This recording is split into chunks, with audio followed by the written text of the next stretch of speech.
I'm standing in the eastern Adirondacks, a hamlet called Redford, home to fewer than 300 people. And I'm surrounded by garbage. Except these mounds baking in the August sun are about to be given a new life. Here's someone who has dedicated nearly all of her time to churning out functional food scraps. I'm Jennifer Perry, and I am the owner and operator of River Valley Regeneratives, co-owner, and I also am a co-founder of Compost for Good, which is a community-scale composting organization. So in the composting process, we start with a raw material that is organic material, and that can really be anything. We focus on food scraps. So you add a certain amount of the organic nitrogenous parts, and then you mix it with a certain part of carbon. Usually it's some sort of a wood product. So those two things together, the carbon and the nitrogen, they kind of they come together, and you add some moisture, you add aeration, and that makes the microbes super happy. Basically, if you want to compost, you need food scraps, those have nitrogen, and something brown like wood chips, which have carbon. Together, Jennifer says, they make magic. Throughout that all of those steps, many pathogenic bacteria are rendered not just inert, but they become nutritious, and they're part of the soil food web. So it's really this almost magical cleansing process.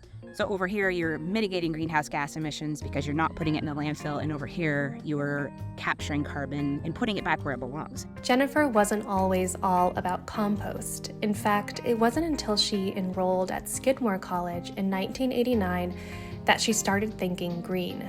My goal in life was to marry a lawyer and to drive a red sports car. I wasn't exposed to a lot of things, and was quickly exposed to, there's an environmental action club, and it was literally like somebody smacked me in the face. Like, there's like a major thing going on that we need to be concerned about. And by the time I graduated, I got into the mindset of like, okay, there's got to be more than just being able to write a letter to my Congress people. All of a sudden, all of these potential solutions came up as something we could do, whereas before I was just hopeless. My journey with climate change, it's here.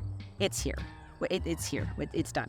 We're in it. We've done it. Right or wrong, whatever the reason, it has become a contentious issue. There are people who I want to unify with, and some of those people, if I say the word climate change, it immediately is not a unifier. It immediately is a divider.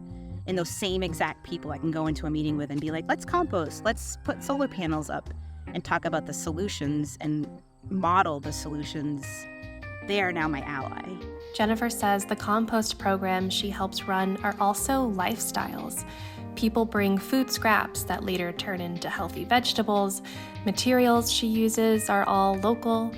It's part of a circle, and she thinks others are catching on. Everybody wants to garden. Everybody composts or wants to compost. It doesn't trigger any of the divisions that we see anymore. I wanted to find a place and a time and a space that could bring people together. And I really feel like that's what's happening.